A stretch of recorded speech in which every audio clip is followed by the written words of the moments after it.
Assalamualaikum warahmatullahi wabarakatuh. Kami mahasiswa program studi di luar kampus utama Universitas Tadulako atau disebut dengan PSDKU Ampana. Video ini kami buat untuk menyelesaikan tugas kelompok mata kuliah Manajemen Syariah dengan dosen pengampu Ibu Siti Aminah Hamzah Karim SEMM. Kami kelompok 4 terdiri dari 10 anggota yang bekerja sama dalam memenuhi tugas ini. Sebelum lanjut, izinkan kami berkenalan terlebih dahulu.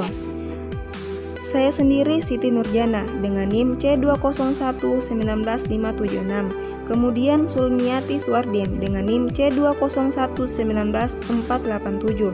Nurjana RS Tawalili NIM C20119530. Surni I Habilo NIM C20119443. Rahmi Agus M NIM C20119473. Aziza Amonde NIM C20119482. Zainab Asaraka NIM C20119259. Darnianti Dayangmane NIM C20119423. Azra Mulniati Depio NIM C20119459. Hashim Al-Hasni dengan NIM C20119412. Kami dari kelompok 4 akan membahas tentang manajemen dalam Islam. Apa sih yang dimaksud manajemen dalam Islam? Manajemen dalam Islam memiliki dua makna, yaitu manajemen sebagai ilmu. Maksudnya, manajemen dipandang sebagai salah satu ilmu yang tidak berkaitan dengan nilai dan peradaban manapun, sehingga hukum mempelajarinya adalah fardu kifayah. Dan manajemen sebagai aktivitas. Maksudnya, manajemen yang terikat pada aturan syariah atau nilai Islam. Baik, berikut saya akan melanjutkan pembahasan dari materi kami tentang beberapa teori manajemen dalam Islam, yaitu perilaku. Jika setiap perilaku seseorang yang terlibat dalam sebuah kegiatan dilandasi nilai-nilai tauhid, maka diharapkan perilakunya terkendali karena adanya kesadaran pengawasan dari Allah Subhanahu wa Ta'ala. Kemudian, perilaku ini juga sangat penting dalam struktur organisasi sebagaimana telah tercantum dalam Quran Surah Al-An'am ayat 6 halaman 165. Bunyi ayatnya sebagai berikut. A'udzu billahi minasy syaithanir rajim. Bismillahirrahmanirrahim. Alam yarau kam ahlakna min qablihim min qarnin makkannahum fil ardi ma lam numakkil lakum wa arsalna as-samaa'a 'alaihim madrara wa ja'alna al-anhara tajri min tahtihim fa ahlaknahum bidhunubihim wa ansha'na min ba'dihim qarnan akharin. Dengan artinya ialah tidaklah mereka memperhatikan berapa banyak generasi sebelum mereka yang telah kami binasakan. Padahal generasi itu telah kami teguhkan kedudukannya di bumi, yaitu keteguhan yang belum pernah kami berikan kepadamu. Kami curahkan hujan yang lebat untuk mereka, dan kami jadikan sungai-sungai mengalir di bawah mereka. Kemudian kami binasakan mereka karena dosa-dosa mereka sendiri, dan kami ciptakan generasi yang lain setelah generasi mereka. Selanjutnya, dalam Islam, manajemen dipandang sebagai perwujudan amal saleh yang harus bertitik tolak dari niat baik. Niat baik tersebut akan memunculkan motivasi untuk mencapai hasil yang baik demi kesejahteraan bersama. Paling tidak, ada 4 landasan untuk mengembangkan manajemen menurut pandangan Islam, yaitu kebenaran, kejujuran, keterbukaan, dan keahlian. Seorang manajer harus memiliki 4 sifat utama, itu agar manajemen yang dijalankan mendapatkan hasil yang maksimal. Teori manajemen Islami bersifat universal, komprehensif, dan memiliki karakteristik sebagai berikut. Yang pertama, manajemen dan masyarakat memiliki hubungan yang sangat erat. Manajemen merupakan bagian dari sistem sosial yang dipenuhi dengan nilai etika, akhlak, dan keyakinan yang bersumber dari Islam. Yang kedua, teori manajemen. Teori manajemen Islami menyelesaikan persoalan kekuasaan, menjamin tidak ada perbedaan antara pemimpin dan karyawan. Perbedaan level kepemimpinan hanya menunjukkan wewenang dan tanggung jawab atasan dan bawahan saling bekerja sama tanpa ada perbedaan kepentingan, tujuan, dan harapan mereka adalah sama dan akan diwujudkan bersama. Yang ketiga, karyawan bekerja dengan keikhlasan dan semangat profesionalisme. Mereka berkontribusi dalam pengambilan keputusan dan taat kepada atasan sepanjang mereka berpihak pada nilai-nilai syariah. Dan yang terakhir, kepemimpinan dalam Islam dibangun nilai-nilai syariah dan saling menasihati, serta para atasan dapat menerima saran dan kritik demi kebaikan bersama. Baik, saya akan melanjutkan presentasi dari teman saya, yaitu fungsi manajemen pendidikan Islam. Istilah manajemen berhubungan dengan usaha untuk tujuan tertentu dengan jalan menggunakan sumber daya yang tersedia dalam organisasi atau lembaga pendidikan Islam dengan cara yang sebaik mungkin. Manajemen bukan hanya mengatur tempat, melainkan lebih dari itu, yaitu mengatur orang per orang.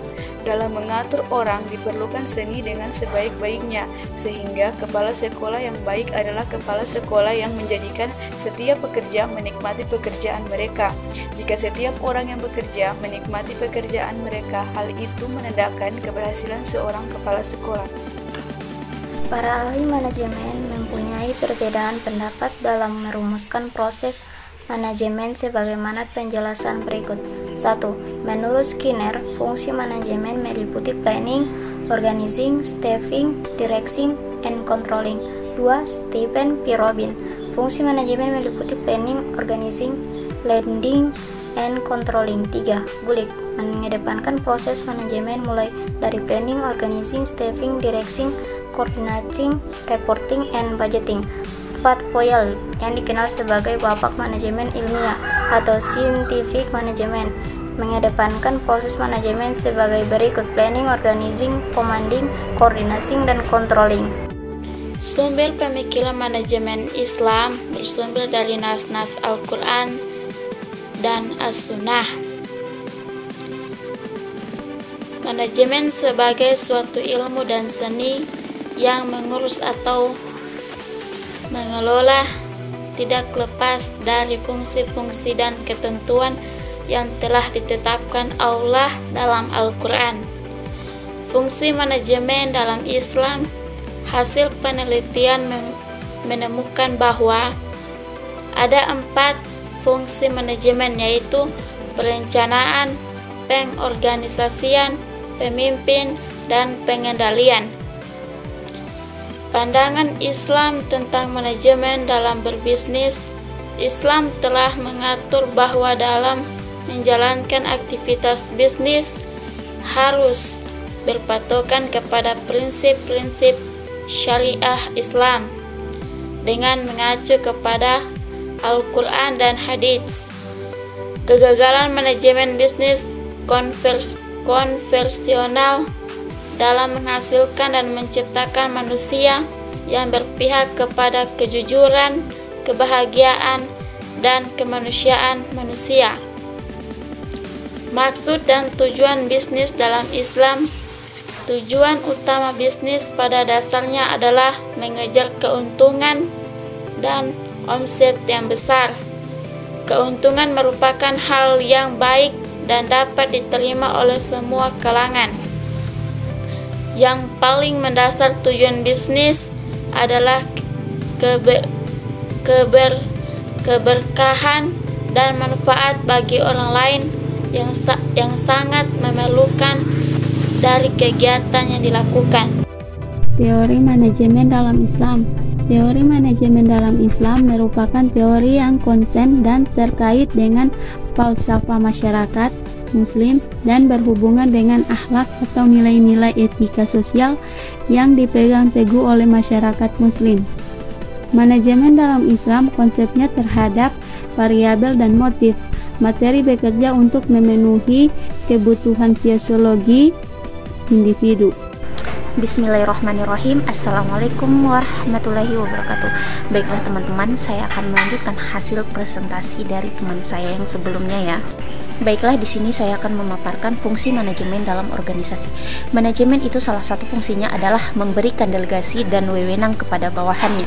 Pemimpin yang baik akan mampu mendelegasikan tugas dan wewenang kepada bawahannya sehingga bawahan mampu melakukan sesuatu secara kreatif tanpa harus terus-menerus lapor kepadanya. Manajer itu bukan hanya mengatur tempat, mengatur wadah, dan mengatur waktu, tetapi lebih dari itu, ialah mengatur orang. Jadi, dalam mengatur orang itu diperlukan seni dengan sebaik-baiknya, sehingga manajer yang baik ialah manajer yang mampu menjadikan setiap pekerja itu menikmati pekerjaannya. Oleh karena itu, seorang manajemen memiliki peran yang sangat penting. Selain harus memiliki ilmu pengetahuan, tetapi juga harus memiliki kemampuan seni yang baik, sehingga terciptanya lingkungan suatu perusahaan yang kondusif, nyaman, serta berkualitas. Terima kasih. Manajemen itu bukan hanya mengatur tempat, mengatur wadah, mengatur waktu, tapi lebih dari itu adalah mengatur orang. Dalam mengatur orang itu diperlukan seni dengan sebaik-baiknya, sehingga manajer-manajer yang baik ialah manajer yang mampu menjadikan setiap pekerja itu menikmati pekerjaannya. Oleh karena itu, seorang manajer memiliki peran yang sangat penting. Selain itu, harus memiliki ilmu pengetahuan, tapi harus juga memiliki kemampuan seni yang baik, sehingga terciptanya lingkungan suatu perusahaan yang kondusif serta nyaman dan berkualitas. Demikian dari saya. Assalamualaikum warahmatullahi wabarakatuh. Demikian itulah pemaparan materi dari kelompok kami. Sekian dan terima kasih. Wassalamualaikum warahmatullahi wabarakatuh.